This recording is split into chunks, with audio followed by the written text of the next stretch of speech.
tide sweeps across the region. A clear victory for the Tories in the east.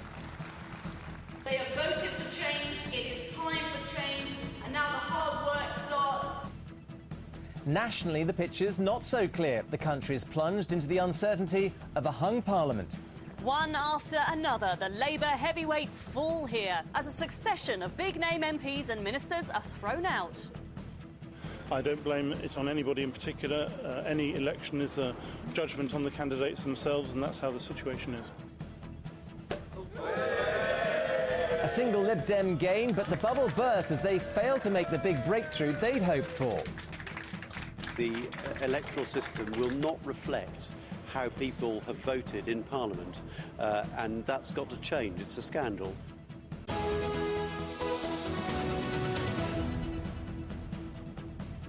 Hello from Jonathan and from me. Welcome to Anglia Tonight. Your comprehensive roundup of the election results and the political fallout in this region.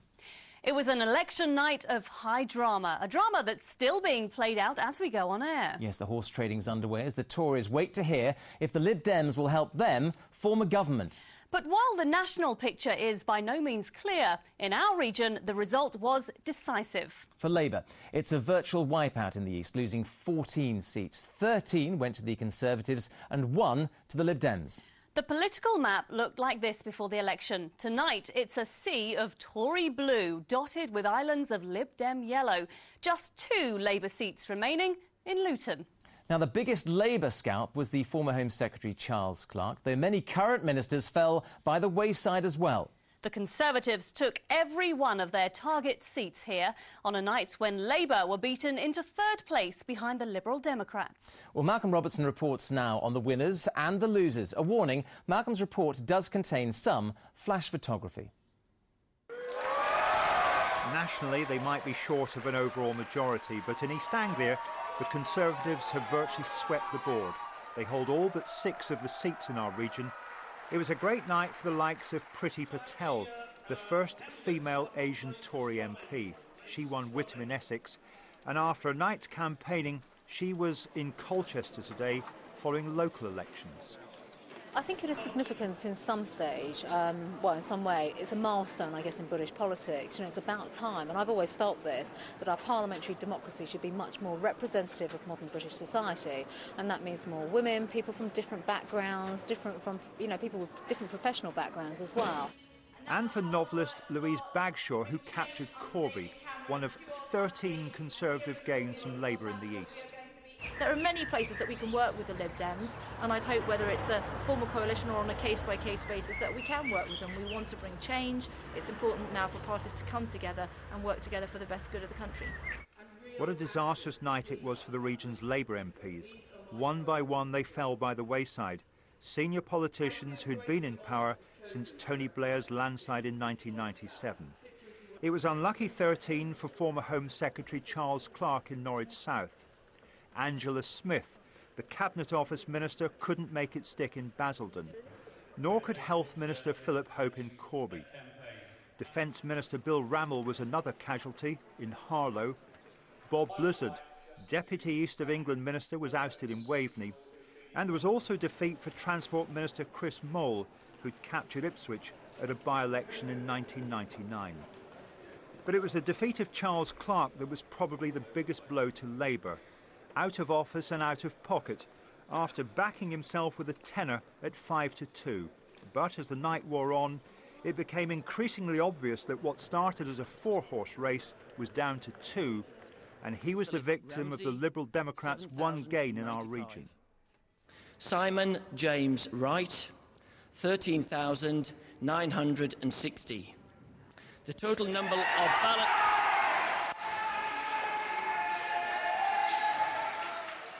Simon Wright, in his first election campaign, winning by just 310 votes.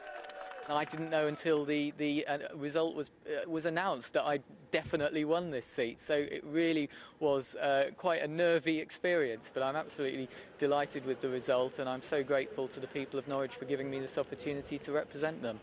Charles Clarke had been a long-time critic of Gordon Brown, but refused to blame him for the defeat. I blame my loss on the fact that we were not able to make our case in Norwich as we needed to. I don't blame it on anybody in particular. Any election is a judgment on the candidates themselves, and that's how the situation is. While one right succeeded in Norfolk, another lost out. Tony Wright was beaten by Brandon Lewis in Yarmouth. In Ipswich, a familiar name triumphed. Ben Gummer, son of former Agriculture Minister John Gummer, who was standing down as MP in Suffolk Coastal.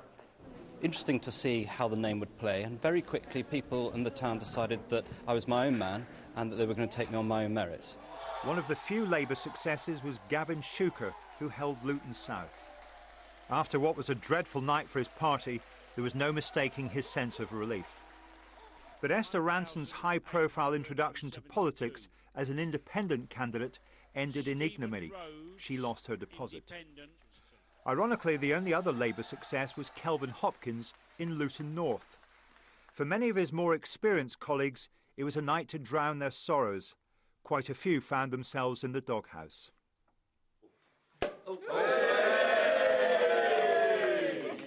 But for others, this was a new beginning.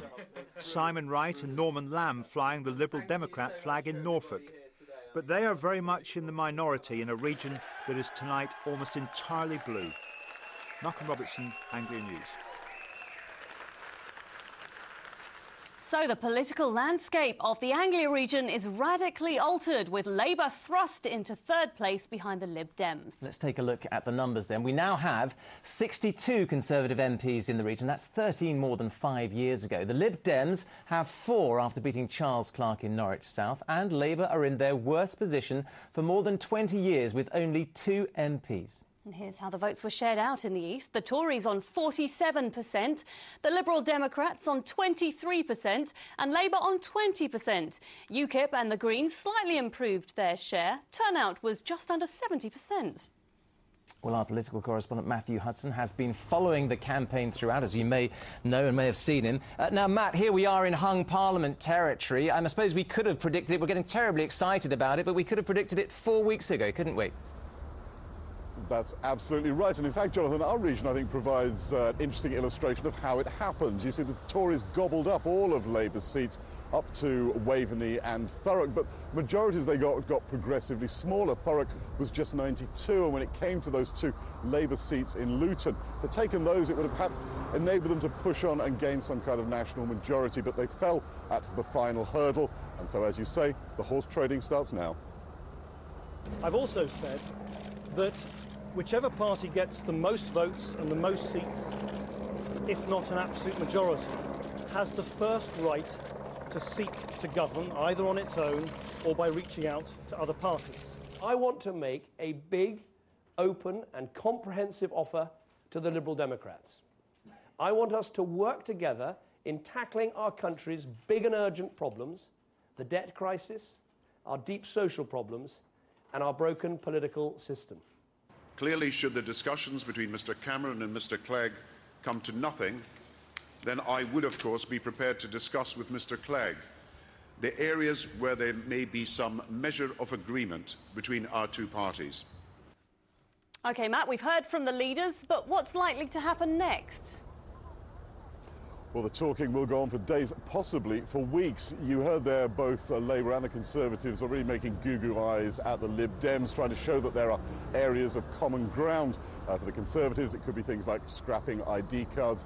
For Labour, it could be the promise of a referendum on electoral reform.